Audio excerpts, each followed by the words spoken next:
Hey guys, welcome back to my channel. You might be wondering where I was all this while. I've been away for a couple of weeks and not making any booktube video, and I have valid reasons for that. Today I have come to you with a book tag video, but before we get into it, I just wanted to give you a brief update on what's been holding me back from making booktube videos. So I hail from a place called Kerala. It's a state in the southern part of India, and in Kerala during the month of August/September we celebrate the festival of Onam. Now when I say August/September, that's because some years it is in August, some years it is in September, because it's not based on a Gregorian calendar, but we follow the Malayalam calendar when deciding when to celebrate the Malayalam festivals. So that's why it varies between August and September. But however, this year it was in August, and this is a 10 days long festival. Mostly the main Onams are 4 days, and the fourth Onam is the biggest Onam, which is called the Tiruvonam. Basically, it is a festival to celebrate the onset of the harvest season after the heavy monsoon season. The month is called Karkadagam. So after Karkadagam, which is the monsoon season, we get into Chingam, which is, the month where we start harvest. So Chingamasam is here, and all Malayalis were busy celebrating Onam, and that's the reason I've been away. Now, there is a mythological story also associated with the festival of Onam. It goes like this. It's quite interesting. So, long time ago in Kerala, there was this king called Mahabali, and he basically was a demon god, like an Asura. So this Asura king, he was extremely popular among his subjects. He was charitable, he was very kind, and he was selfless ruler, and he was gaining popularity around the world.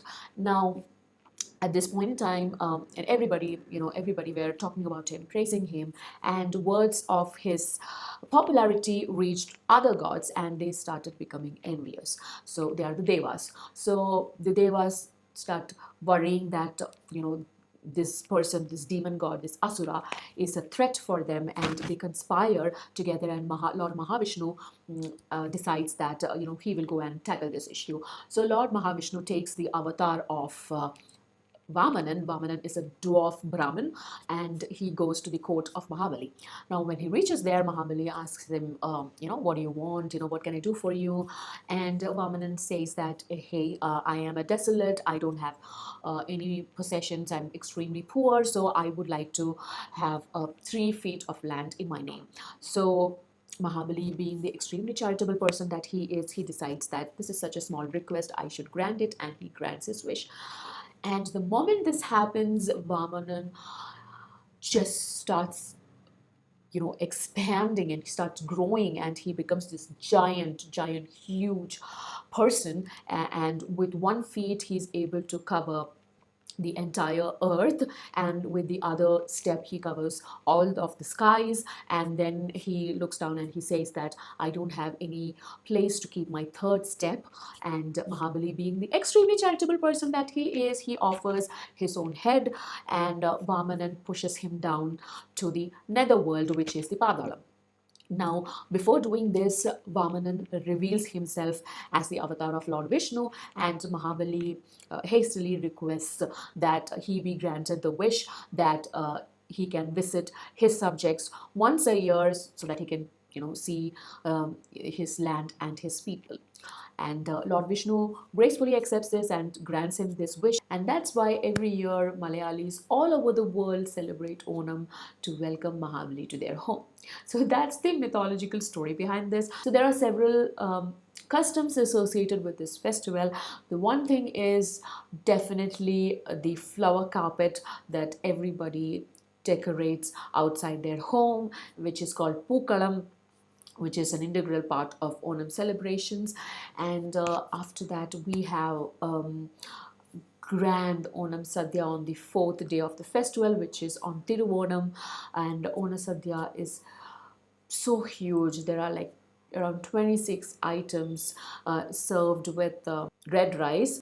Apart from that, there are several games associated with Onam. So in olden days, nowadays we live in flat, but people who have space, and in olden days what we used to do is tie ropes down from tree branches and use a wooden plank and then create kind of a makeshift DIY kind of a swing, and everybody enjoys. And then we have Vadambali, which is basically tug of war competitions. That's part of Onam celebrations. Then we have tiger dance, and there are boat races that are organized, and the most famous is the one that is associated with Nehru Trophy tournament, which is held in Punamada Lake near Alapura district, and so there are these huge, not exactly boats, but kind of canoes, and they are hundreds feet long boats, and it's extremely competitive, and they are called snake boats because of the shape in which they are built, and it's an extremely competitive sport, you can say, during the Onam festival. And yeah, so in Malayalam it is called Vallangali. So there are videos available of Vallangali or snake boat race. If you just look it up on YouTube, you can find them. Extremely energetic and high octane tournament. You guys should check it out. So there are so many things associated with Onam, and it's a very secular festival. Everybody in Kerala celebrates Onam. It doesn't matter you're a Christian, Hindu or Muslim, everybody celebrates Onam. And that's one thing that I really love about Onam, that it's quite secular, that everybody celebrates it. It's not just people from one religion that celebrates it. Everybody celebrates it. It's a festival for all of Malayalis. So I've been busy planning the feast and preparing it, and obviously attending to my father also, because he visited me after a long gap of 2 years because of COVID. There was no travel allowed between states in India, so we had to hold back on family visits. So it was an important 2 weeks for me, and that's why there were no booktube videos out there. So I've been rambling on for a long time now. Maybe I should get into the book tag now.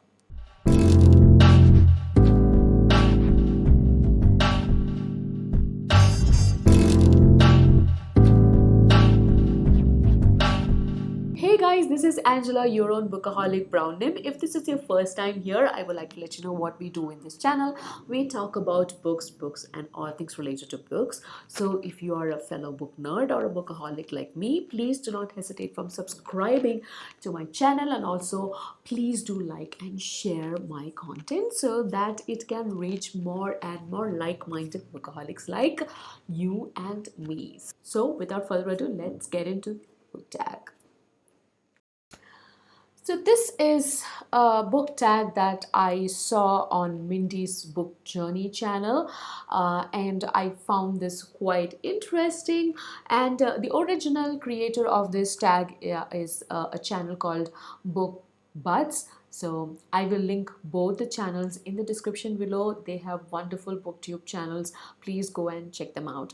And nobody tagged me. I just thought that it's been a long gap, and I am yet to finish Wheel of Time. I'm in the last 20 pages or so. I was just wondering what should I put up as my booktube video, and then I found this tag video and I found it very interesting. Maybe this is an opportunity for you guys who don't know me personally to know a little bit of me on my interest outside of books. So here I am going with the book tag called Your Answer Can't Be Books. So first prompt is, what is something that you own way too many of other than books? Now I don't know if this is too many of them, because I have seen and I have heard of people who have this thing more than what I have. But I think that for me that is quite an indulgence, and I should put a stop to it.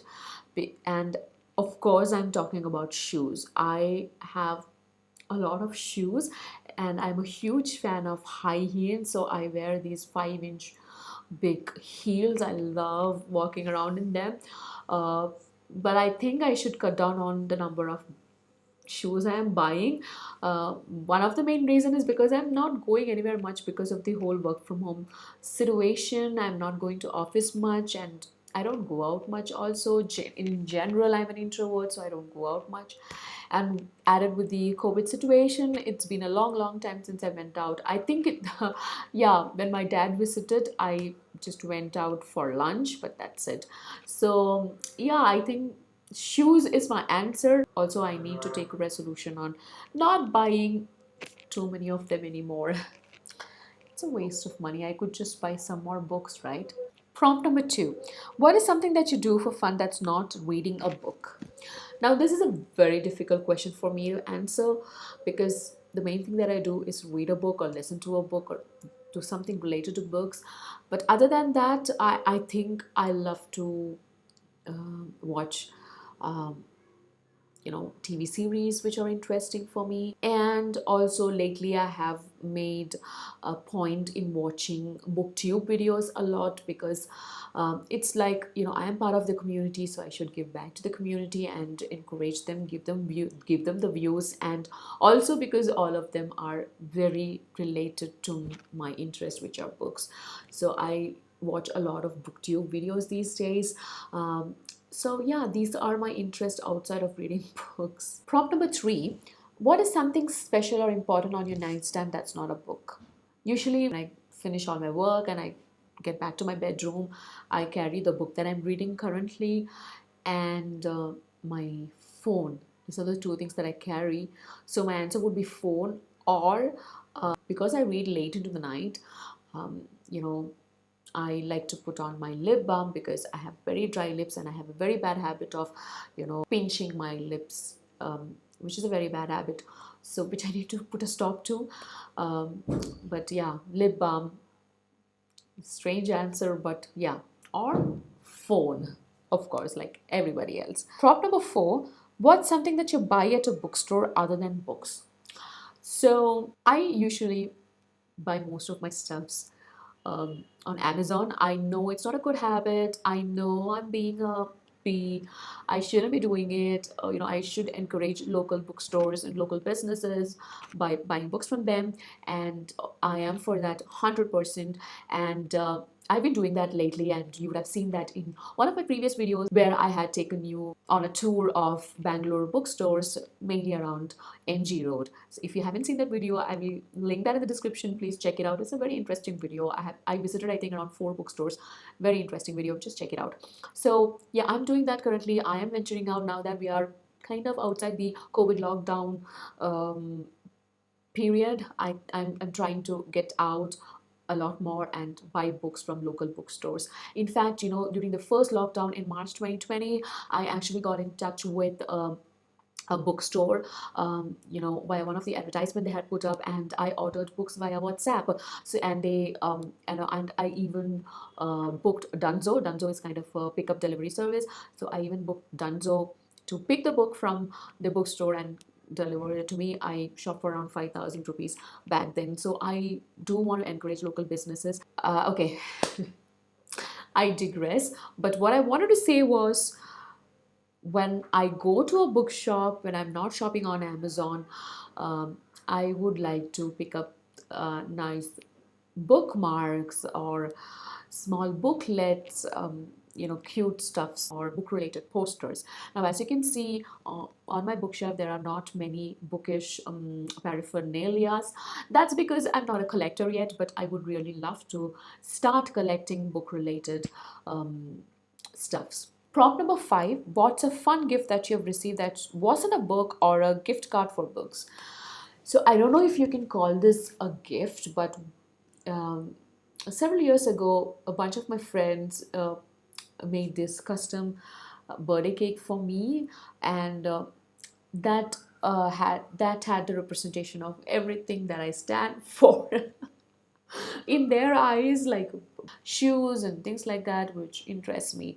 So that cake was one of the most wonderful surprises I ever had. So that whole party was spearheaded by my very, very lovely friend Shachina. So Shachina and the rest of the gang, thanks a lot again for that wonderful, beautiful cake surprise.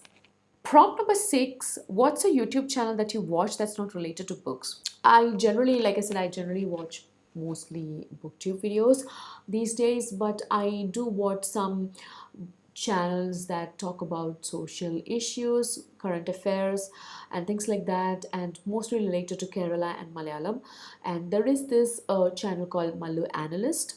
Now, Mallu Analyst does good analysis videos on social and current affairs issues that's happening in the country, around the world, and Kerala especially. His contents are in Malayalam, but there are subtitles available for most of them. So if you're interested, if you're curious, what this whole thing is about, you can check his channel out. I will link his channel also in the description. It is called Mallu Analyst. Similarly, there is another channel called Roast with Gayatri. Her channel also is very similar. There are social commentaries, but in a very funny, roasting kind of way, like kind of ribbing kind of way that she is handling or commenting on the issues at hand. A non-Malayalam channel that I diligently follow is a reaction channel, which is Our Stupid Reactions by Rick Sagal and Corbin Miles, and they majorly react to Indian content. So I like the way they put in the research and effort to understand Indian context and Indian contents and react accordingly. They try to educate themselves. In fact, they have watched thousands of, I think, Indian contents by now, and they're quite familiar. So, and also they themselves are artists and actors, I think. So they are quite familiar with the content of movie as such, and hence they are able to provide really great, insightful reactions to the videos that they watch. It's not just laughing and goofing around. And also I like the way they genuinely state their dislike if they do not like a certain video, not fearing the repercussions of certain fans. So I like people who are genuine, who are fearless, and who just put their opinion out no matter what. So that's why I follow them diligently. So that's Our Stupid Reactions. So these are the channels that I follow. Like I said over and over again, I generally follow booktube channels, and 90% of my time that I spent on YouTube are dedicated to watching booktube videos. Seventh and the last prompt is tag 5 booktubers that you want to learn more about. First one is Johanna from Johanna Book Channel. I really like her booktube contents, so I wish she picks up the tag and does this video. The next person I want to tag is Kiran from No Brainers. She is a fellow Indian booktuber that I follow. She also puts up great booktube content, so please check her channel out. And last but not the least, I would like to tag Andrew from Andrew's Visually Reads. I love his energy on his booktube videos, and I really wish that he picks it up and does this tag. So that's it, guys. That was today's quick video. I hope you enjoyed it. I promise I will be putting up contents as often as possible, and I'm hoping to bring more interesting bookish contents to you. So this is Angela, your own bookaholic Brownim, signing off. Bye bye.